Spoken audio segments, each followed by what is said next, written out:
여러분, 유튜브에서 다시 뵙게 돼서 참으로 기뻐요. 오늘은요, 고영숙 수필집 행복필이사 제주의 딸로 태어나서 행복했던 그 순간들 중에서 형제애를 낭독할 거예요.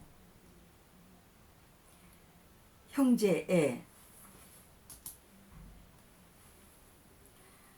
수업 중에 교실 앞 하단에서 우리 교실 쪽으로 기웃거리는 사람이 있어서 창문 쪽으로 달려가 보았더니 시골에서 온 사촌 언니가 나를 찾기 위해서 이리저리 기웃거리며 들여다보고 있었던 것이다. 나는 뜻밖의 찾아온 언니가 너무 반가워서 어쩔 줄 몰라 하며 창가로 다가가서 손짓 눈짓으로 조금만 기다려 달라고 해놓고는 이내 수업이 끝나자마자 곧장 언니가 있는 쪽으로 달려갔다.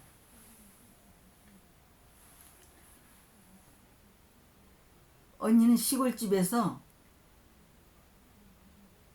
이모가 심부름을 시켜서 왔다고 하며 무거운 보자기를 들고 땀을 뻘뻘 흘리며 서 있었다. 우리는 함께 보자기를 들고 집으로 와서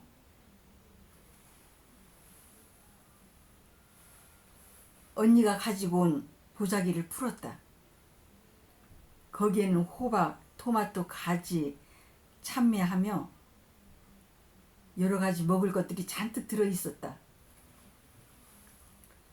그 중에는 복날이라서 특별히 큰맘 먹고 잡은 거라며 손수건에 가지런히 싸가지고 온 개고기도 있었다. 내가 이모네 집에 갔을 때마다 반겨주었던 그 개를 잡았더니 너무 슬펐다. 그런데 그 개고기를 먹으라니 선뜻 마음이 내키지 않아서 한참 머뭇거리니까 언니는 따뜻하게 데워서 준다며 부엌에서 다시 살만이 왔다.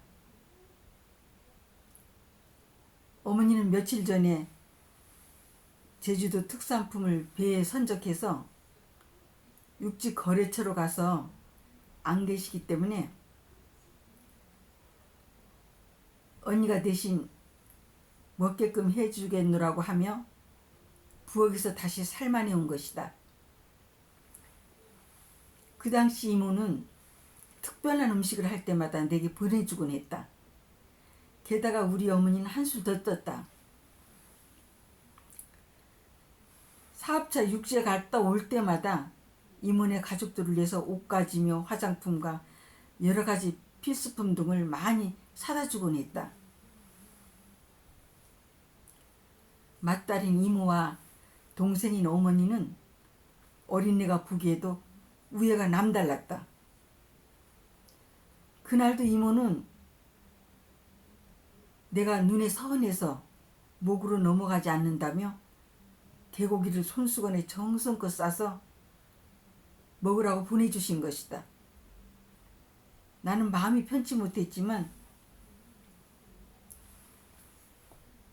이모와 언니의 성의를 봐서 먹는 척하며 언니에게 마저 먹으라고 했다. 그리고 우리들은 손에 손을 잡고 일출봉으로 달려가서 바닷바람을 쐬고 마시며 소리 지르기도 하고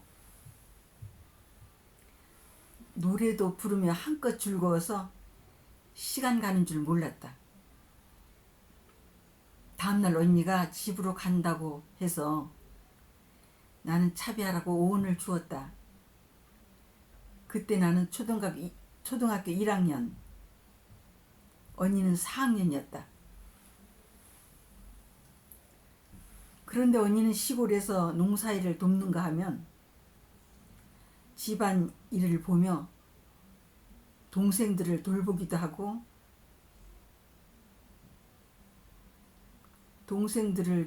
하는 살림꾼이었다.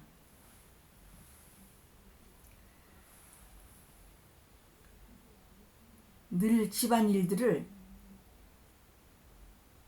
힘이 붙일 정도로 하면서도 불평 한마디 없이 척척 잘해내는 착한 언니였다.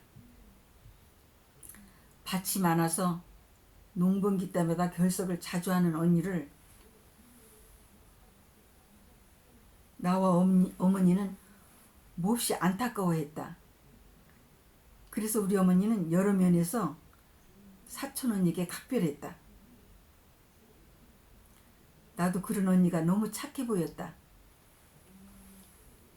그날도 나는 사촌 언니에게 큰맘 먹고 오늘 차비하라고 주었는데 언니는 차비가 있으니까 걱정 말라고 했다. 어린 나이였지만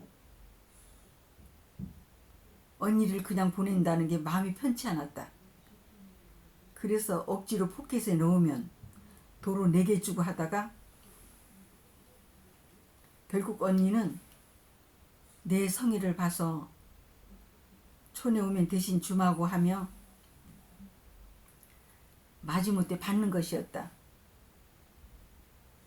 언니를 배웅하기 위해서 버스 정류장까지 함께 가려고 하는데 언니는 집에 들어가라고 하며 굽고 말려도 아랑곳 않고 함께 가려는 내게 갑자기 영수가 집에 들어가 하며 쏜살같이 달려가더니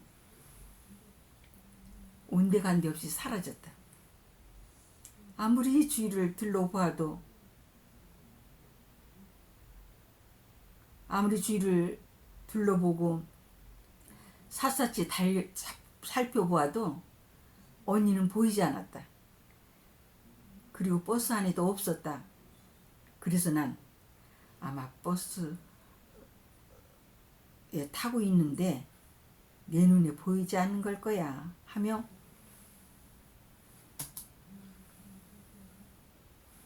집으로 발길을 돌리려고 하는데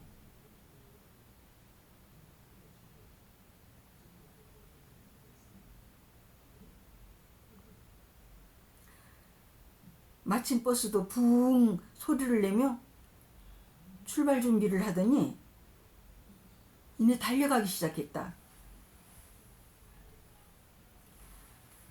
그런데 달리는 버스를 따라서 있는 힘을 다해서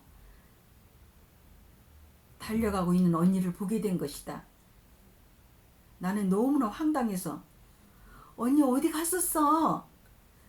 빨리 버스를 타고 가야지 하며 젖먹은 힘을 다해서 언니를 따라가며 외쳐보았지만 어릴 때 허리를 다쳤던 내게는 역부족이었다. 결국 언니의 모습은 보이지 않았다. 언니는 차비 5원을 아껴서인지는 몰라도 아무튼 성산포에서 삼다리까지 걸어서 갔던 것이다. 그 당시 언니의 걸음으로 한나절을 더 걸어야 되는 거리인데 말이다.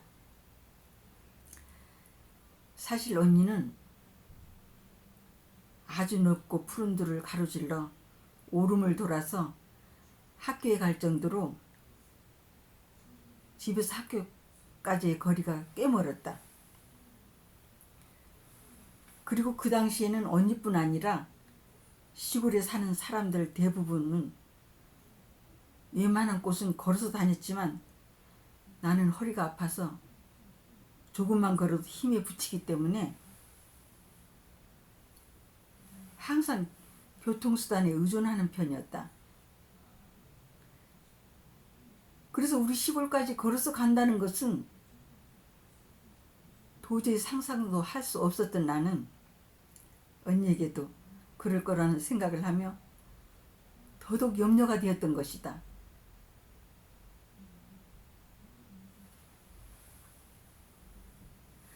버스를 타지 않고 걸어가는 언니를 목격하게 된 나는 너무 걱정이 되어서 잠을 자다가도 혹시 언니가 나쁜 사람들한테 붙잡혀 간 것은 아닌가 하며 밤잠을 설쳐가며 무척 걱정을 했었는데 겨울방학 때 시골에 가서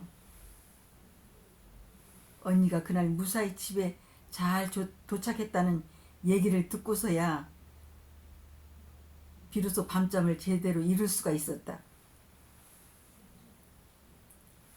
어느 날 사촌 동생이 내게 말했다. 언니, 확실히 형제들 간의 우애가 깊으면 자녀들까지도 그러나 봐. 언니네 애들과 우리 애들 봐. 지금도 만나자마자 반가워서 어쩔 줄 몰라 하잖아. 그리고 항상 같이 지내는 동안에도 마냥 즐거워하며 사이좋게 지낸다니까. 흐뭇해하는 모습을 보며 나도 무척 뿌듯했었다. 그리고 늘 행복하고 즐거웠던 지난날이 마냥 그리웠다.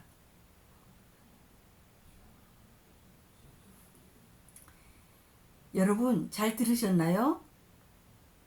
지금부터는요 내 책을 홍보하려고요.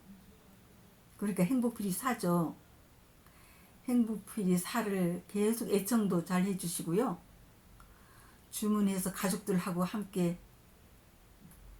읽으십사 하는 거죠. 이웃분들에게도 많이 알려주시고요.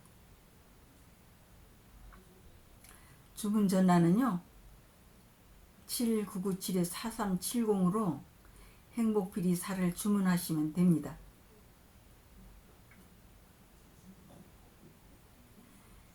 여러분 늘 행복하세요.